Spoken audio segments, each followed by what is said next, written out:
Mulai dulu ya. Bismillahirrahmanirrahim. Assalamualaikum warahmatullahi wabarakatuh. Alhamdulillahirabbil alamin. Assalatu wassalamu ala asrafil anbiya'i wal mursalin, habibana wa nabiyyana wa sayyidana Muhammadin sallallahu alaihi wasallam wa ala alihi wa ashabihi wa man tabi'ahum bi ihsanin ila yaumiddin. Wa ba'd. Baik, terima kasih atas kehadirannya ya, hari Jumat penuh berkah insyaallah. Ya, kita lanjutkan di mata kuliah apa kita sekarang ini? Filsafat umum dan juga ilmu pendidikan agama Islam. Baik. Nah, sekarang ini perhatikan semuanya. Sekarang ini yang muncul tren dengan adanya kurikulum merdeka ya, yaitu berlaku namanya itu student center learning. Apa itu? Yaitu pembelajaran berbasis mahasiswa atau siswa. Ya, jadi ke depan nanti yang mungkin mau jadi guru atau mau jadi dosen ya, mau tidak mau ya harus mengakomodir ya bagaimana cara belajar merdeka. Oke, silakan ya. Nah, cara belajar merdeka itu ya adalah dengan bagaimana siswa itu dia itu bisa belajar sesuai dengan kemampuannya, sesuai dengan apa standar kebenarannya, gitu ya. Oke, dari absen tadi saya lihat sudah ada beberapa yang sudah cukup bagus sebenarnya ya, sudah rajin-rajin. Tapi saya juga ingin memastikan nih ya, ingin memastikan dari nama-namanya ya, karena kadang memang suka agak lupa biasanya itu aja lupa namanya itu. Kalau itu apa ya? Ya, sekali lupa juga kita fatwa persiapan, tapi di sini udah cukup bagus. Baik, mungkin ya saya akan awali, bukan mungkin ya, saya akan mengawali pertemuan kali ini dengan membuat sebuah kuis. Nah ya, dari yang bisa jawab nanti akan saya kasih nilai ya, kemudian nanti ya pasti sebutkan namanya ya, namanya. Di sini boleh, oh ya di sini udah ada juga. Baik. Udah siap semuanya? Yang laki-laki yang mana nanti boleh sambil ini dulu, nggak apa-apa. Oke, perhatikan ya. Kalau nggak yang akhwat dulu deh. Sama ini kayaknya lagi sibuk nih, biasa seksi repot nih biasanya gitu ya. Baik, yang akhwat perhatikan. Ya, atau yang ikhwan juga deh. Jadi langsung angkat tangan ya pertanyaannya. Ada pertanyaan sebelum dilanjut? Gak ada ya? Kira-kira tadi ada, mungkin ada yang belum paham gitu ya. Baik. Pertanyaan yang pertama. Oke, siap semuanya? Sudah siap belum? Yakin ya, udah siap ya? Oke, ya baik. Pertanyaan pertama, coba jelaskan ya, apa yang dimaksud dengan aksiologi? Nah, boleh lihat di YouTube juga. Ya, apa yang dimaksud dengan aksiologi? Jawabannya dua. Yang pertama adalah berdasarkan yang ada di YouTube-nya atau di internetnya. Yang kedua adalah dari pendapat sendiri. Silahkan.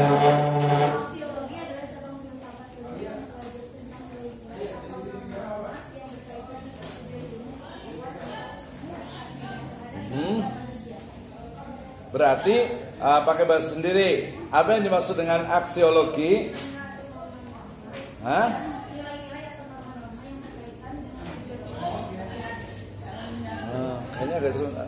Kayaknya kalau aksiologi itu dia lebih sebenarnya implementasi dari ini norma atau nilai itu sendiri sebenarnya.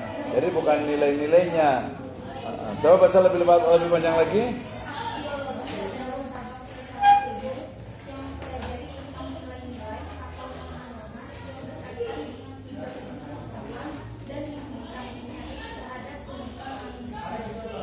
Ya, sebenarnya lebih tepat itu adalah aksiologi itu adalah implikasi dari nilai-nilai yang dianut oleh seseorang. Ya, kenapa seorang perempuan muslimah itu pakai hijab? Nah, itu karena itu adalah implikasi atau aksiologi dari Islam itu sendiri, gitu ya. Tapi lumayan cukup bagus. Siapa namanya?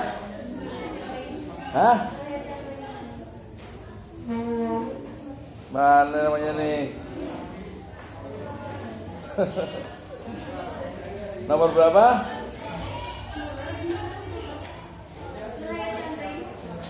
Nomor berapa tuh ayat yang lainnya, hafal nggak? Oke, karena agak kurang saya kasih nilai 85. Terima kasih. Pertanyaan yang kedua. Lupa. Jadi apa yang dipelajari dalam ilmu epistemologi? Atau apa yang dipelajari ya dalam epistemologi? Ya, epistemologi ilmu. Silakan jangan lama-lama. Ya, jadi yang dipelajari epistemologi itu apa? Oke, silakan. Berbicara tentang dasar sebuah pengetahuan, sumber, karakteristik, kebenaran dalam sebuah ilmu pengetahuan, dan cara mendapatkan pengetahuan.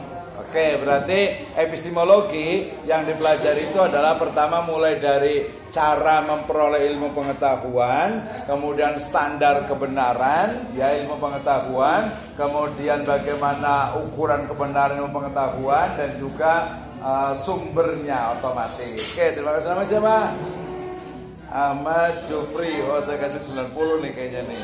Oke, berikutnya. Ya, berikutnya apa yang dipelajari dalam ontologi? Ontologi, coba ontologi. Coba apa sih yang dipelajari? Ya, ontologi itu mempelajari apa? Ya, dan implikasinya seperti apa? Silakan. Ya, silakan. Apa yang dipelajari? Membahas kajian yang bersama dengan menjelaskan keberadaan sesuatu bersifat konkret. Contohnya kayak gimana? Contohnya mempelajari realitas atau kenyataan secara kritis. Contoh realnya? Coba diulang, baca lagi, dibaca ulang lagi.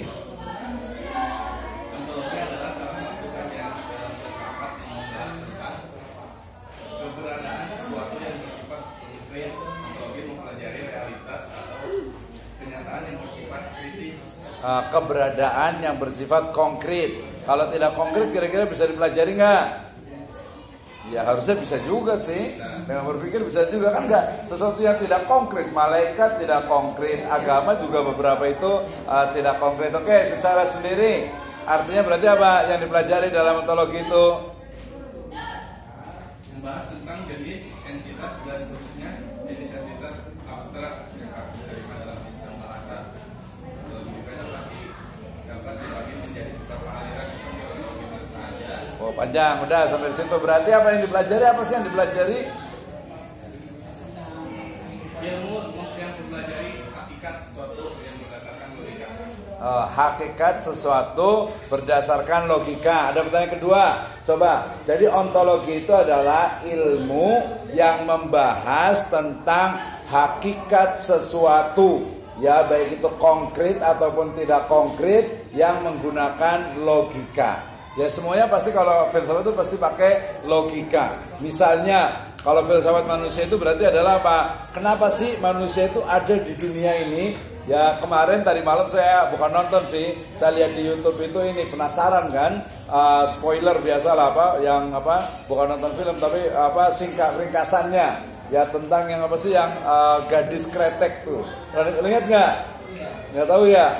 Kalau yang ini yang 172 hari. Tahu ya? Oke, coba yang bisa jawab pertanyaan saya tentang 172 hari. Kira-kira apa sih pesan utama yang ada dalam film itu? Aku ikhlas tapi aku rindu. Apa? Gimana?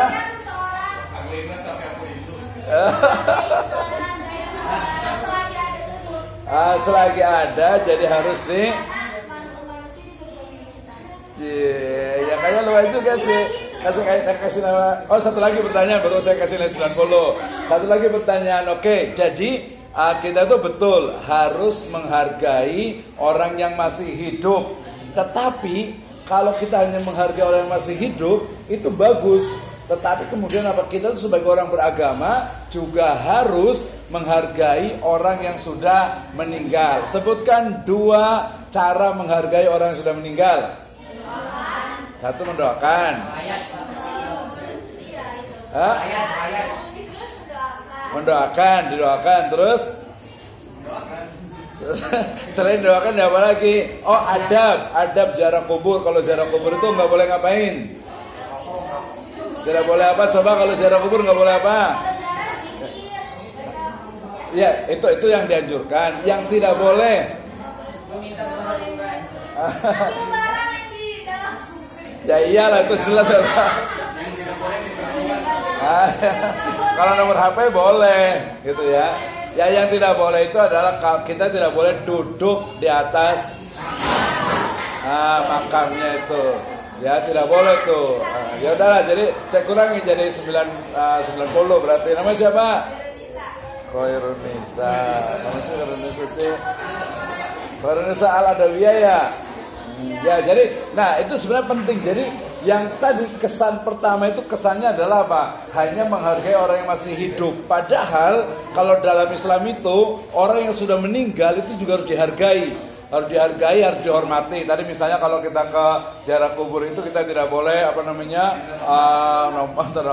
tidak boleh duduk di atas makamnya. Kadang anak-anak sekarang itu suka sembarangan tuh, suka main di atas kuburan gitu kan ya. Kemudian disunahkan sebenarnya kalau kuburan itu alas kakinya itu dilepas juga gitu ya. Jadi tidak itu seperti itu. Itu bagian dari adab. Oke, terima kasih. Pertanyaan baru 1, 2, 3. Dari satu lagi siapa ya?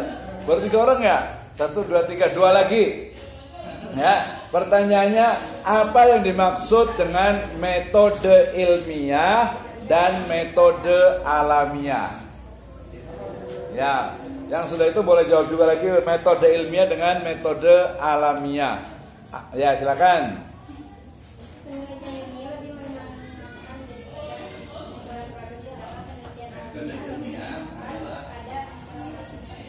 Jadi kalau itu kan penelitiannya, kalau metodenya ini merupakan suatu prosedur atau cara pemecahan masalah dengan menggunakan langkah-langkah yang tersusun secara sistematis. Terus kalau yang alamiah? Metode alamiah adalah Yang berusaha memahami perilaku manusia dari kerangka berpikir maupun bertindak tersebut oleh dibayangkan atau. Silakan Mas. Oke, contohnya dalam dunia di kelas kita ini. Di metode ilmiah dengan alamiah. Metode ilmiah dengan alamiah. Kalau ini semester berapa? 3 ya. Nanti semester 5, 4, 5 itu belajar nanti metodologi penelitian, baik itu kuantitatif ataupun kualitatif. Jadi dalam filsafat, salah satu adalah filsafat ilmu, itu mempelajari tentang metode penelitian atau metodologi penelitian, cara untuk mendapatkan ilmu pengetahuan. Cara untuk mendapatkan ilmu pengetahuan itu ada 2. Pendekatannya itu bisa kuantitatif, yang dengan statistik, dengan angka. Nanti ada metodologi penelitian yang statistik, ada pengantar statistik 1 juga. Dan ada satu lagi yaitu kualitatif, yang di metodologi penelitian. Jadi kalau kita ingin meneliti tadi tentang istilahnya itu apa, mahasiswa di sini mudah. Ya misalnya kita ingin tahu tentang pengaruh ya misalnya kedisiplinan terhadap misalnya hasil belajar. Ya, itu kelihatan. Atau mungkin ada yang pintar hafal Al-Quran, pengaruh hafalan Al-Quran terhadap hasil belajar bahasa Arab. Gampang kan? Itu kuantitatif. Tapi kalau kualitatif berarti ketika kita ingin membuat sebuah penelitian, apakah penelitian misalnya mahasiswa yang pintar? Mahasiswa yang pintar itu kenapa sih sebenarnya? Berarti kita wawancara dengan dia. Wawancaranya mendalam. Ya mungkin bukan hanya 1, tapi misalnya dari yang paling pintar 1, 2, 3. Apa nih yang mempengaruhi itu sebenarnya apa? Seperti itu. Ya. Oke, tadi yang jawab siapa namanya? Henny ya. Henny nomor berapa nih?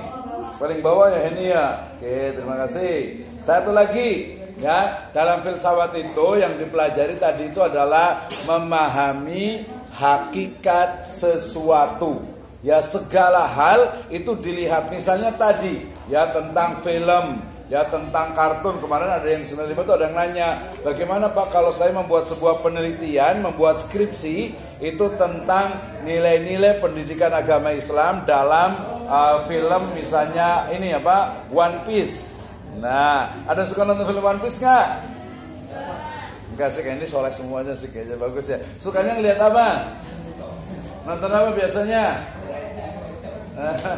Ya, jadi itu ingin dibuat sebuah kayak semacam skripsi gitu ya. Jadi skripsinya itu hanya melihat film itu ada apa sih yang diajarkan di situ gitu, di film itu bagus atau tidak. Seperti itu ya. Oke, pertanyaan yang terakhir terkait dengan tadi yaitu apa beda antara filsafat umum dengan filsafat ilmu berdasarkan pembahasannya. Apa perbedaan antara filsafat umum dan filsafat ilmu berdasarkan objek pembahasannya? Silakan. Coba bedanya apa nih antara filsafat ilmu dengan filsafat umum? Gitu ya. Ya, silakan. Sudah ketemu belum?